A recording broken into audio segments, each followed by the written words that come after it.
అందరికీ షలోం. ప్రార్థన. మహిమగల రాజా, సర్వోన్నతుడా, సర్వాధికారి, సర్వసృష్టికర్త,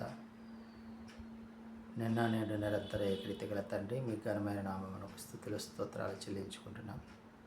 ఉదయకాలం ముందు మీ యొక్క స్వరము మాకు వినిపింపచేస్తున్న విధానం బట్టి మీకు వేలాది స్తుతులు స్తోత్రాలు చెల్లించుకుంటున్నాం.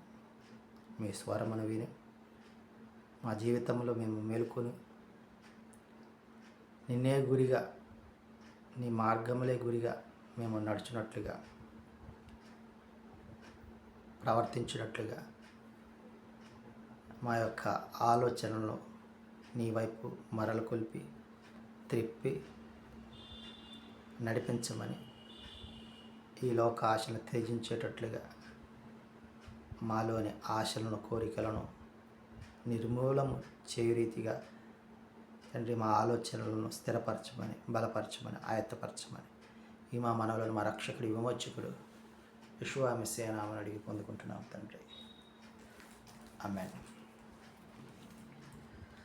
మనకు ముందు నడిచారు వీరులైన భక్తులు, మహోన్నతుడే వారిపై సాక్ష్యమే పలికెను.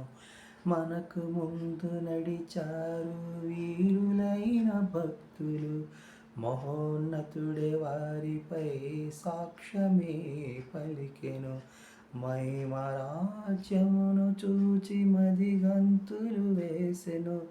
మహిమ రాజ్యమును చూచి మతిగంతులు వేసెను. మన్నైన లోకమును మరచి మరి సాగెను. మన్నైన లోకమును మరచి మరి సాగెను. విశ్వాసం విశ్వాసం భక్తంతటి కాదరం. విశ్వాసం విశ్వాసమనే డాలు ధరించు, జయ జీవితమును కొనసాగించు. విశ్వాసం విశ్వాసం భక్తంతటి ఆధారం. విశ్వాసం విశ్వాసమనే ఢాలు ధరించు, జయ జీవితమును కొనసాగించు. 2వ రాజుల గ్రంథము 19వ అధ్యాయము 9వ వచనం నుంచి ధ్యానించుకుంటూ ఉన్నాం. కూషురాజు తిర్హాక యుద్ధానికి అష్షూరు రాజు మీదకి రాగా, అష్షూరు రాజు మరి ఒకసారి హిజ్కియా వద్దకు దూతలను పంపి, మరి నేను ఈ యుద్ధంలో ఓడతానా గెలుస్తానా అనే విషయాన్ని నీవు అదోనై వారి వద్ద గోజాడమని ప్రార్థన చేయమని కోరినట్లుగా యెహోవా చూస్తున్నాం. అయినప్పటికీ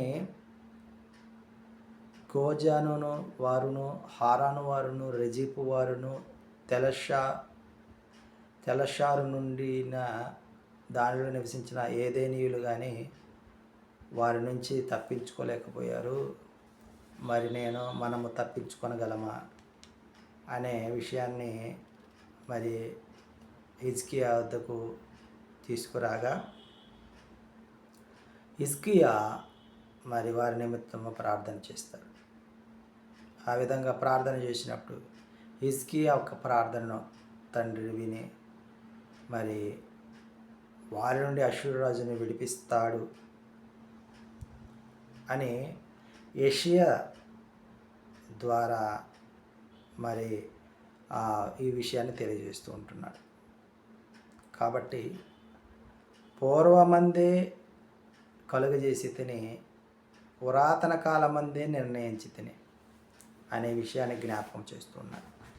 అదోనై వారు నీ విషయం, నా విషయం, మన విషయం, మనందరి విషయాలు భూమి పుట్టక మునిపే నిర్ణయం చేసి ఉంచారు. ఆ నిర్ణయంలో, ఆ ప్రణాళికలో మనం పాలిభాగస్తులు అవ్వాలని, ఆయన చిత్తంలో, ఆయన ఆలోచనలో మనము పనిముట్టిగా అవ్వాలని, ఆయన శిల్పి కాబట్టి ఆయన చెక్కినట్లుగా మనము ఓర్చుకొని ఓర్పుతో ఒక పాత్రగా వాడబడినట్లుగా, మంచి పాత్రగా వాడబడినట్లుగా మనము ఓర్పుతో సహనముతో ఆయన యందు భయభక్తులు గల వారమై, విశ్వాసము నమ్మకం గల వారమై జీవించుదుముగాక. ఆమేన్.